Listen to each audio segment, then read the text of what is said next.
The Celtics are defending their title. Obviously, Boston sports everywhere is amazing and has been amazing. Who's your favorite athlete, Boston athlete of all time? Of all time? That is hard, man. Like, I get, Brady is definitely, he'd have to be, I don't know how you do a list that he's not at the top of, but also when I was younger, when I was a kid, like that's when you're like, I was live or die. Oh yeah, hell yeah. Crying if they lost the game, and that was like Larry Bird, Larry Legend. Larry Legend. And my son's always like, man, Larry Bird sucked. What are you talking about? Put the highlights on. Listen, I'm with it. Turning on some film back in like all the heyday, these old guys, and looking at what the new basketball looks like. I'm like, I don't know if some of them could play. Larry could play. Larry could easily have made the transition into today's basketball. For Boston, that was such a big deal because it's like this basically like a small town with a kind of a small town mindset. And for the Celtics to be, and that's, going back obviously like Bill Russell days and all that, like the Celtics were the Boston's original entrance into like the national conversation. That, you know what I mean? The Red Sox always lost. The Patriots were fucking terrible. My father basically was a football bookie at a bar and was used to come up with my first VCR washing machine. He was like, you can thank Jim Plunkett. You know what I mean? The worst fucking quarterback in the NFL. Everybody betting on New England. And that was like back in the days.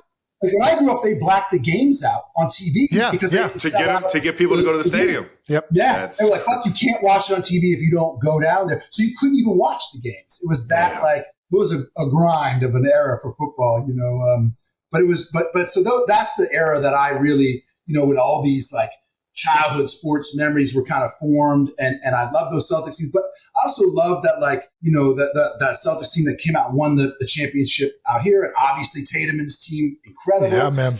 But Red Sox 04, that was a big, because they had won. You know what I mean? And that was a huge moment, especially after 03, they lost to New York in the playoffs, and it was humiliating. And that was a great team. And that was right at the time where I was still young enough. I was like going out. I knew some of those guys, hung out with them a little bit. Yeah. That's that experience of being like, oh, this is what's really going on.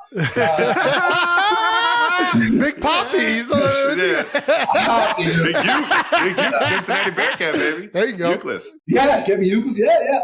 And they were great guys. And so it was like, oh, I know some of these guys. It was always at a distance. And it's a great sports town. I mean, it's probably tough to play in because they turn on you in a minute. There's always somebody, complaining about a game if they lost. But I feel like the guys that really want to play and win are like, okay, hold me to that standard. That's the standard I hold myself to, At least that's what I tell myself. I don't know. All right, there we go. Boston, do they live and die by the Celtics? Like, what's their biggest fandom of all the major sports?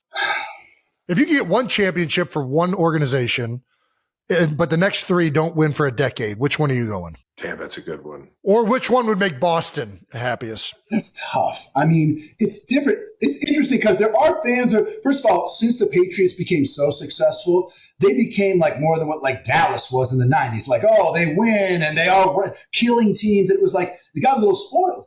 Because the thing that I thought built character about New England was that like it felt like they always lost. You know what I mean? So if you were a fan, you were a real fan. Because absolutely, they'd have these heartbreaking losses, and you had like a few. It's like growing up a Browns fan. Real scrappy fucking teams like Bobby Orr.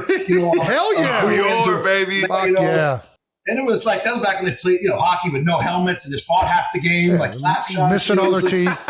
Exactly, the fucking best. And so there's different parts of the city and the state and stuff that kind of go towards different. That like hockey fans are kind of a certain sort of group, and then football is kind of. The Red Sox were the original one, but I definitely what's happened now. I think in my lifetime is that for better or for worse. I think this is true. I don't want to but baseball is not the national pastime anymore. It's the NFL. Like that has displaced it right now. You don't have to look any further than the football team. Like what do the teams sell for? What are the TV rights to the NFL now mean everything. If you're a television network and you don't have the NFL, you don't even really have a TV. You're missing out because you have no reason to watch. Your like appointment fucking televisions. That's why they're spending all this money on the college basketball and football contracts and stuff. Like sports have become more important in a way, and I think football, the NFL is, I think without question, like America's sport, and it's basketball's huge too. I mean, it is really like the NBA.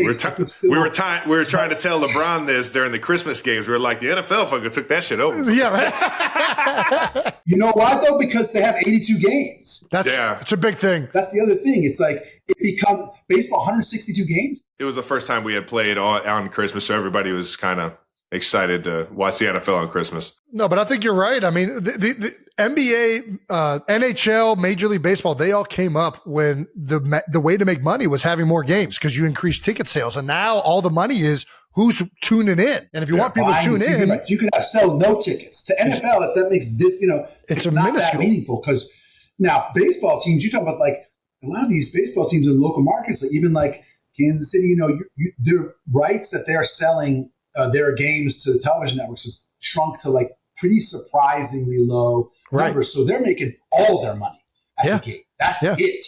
That I think, it's part of it's because the fan base is growing older for baseball, and football and basketball, really attract new and younger fans. And I think they've displaced it. And I think New England's no different. I think the Patriots probably became, certainly with, Tom and Bill and that, they were the dominant sports. And the Red Sox right there because they won the World Series at 407 and stuff. And I don't know. I think basketball is probably like a very close second.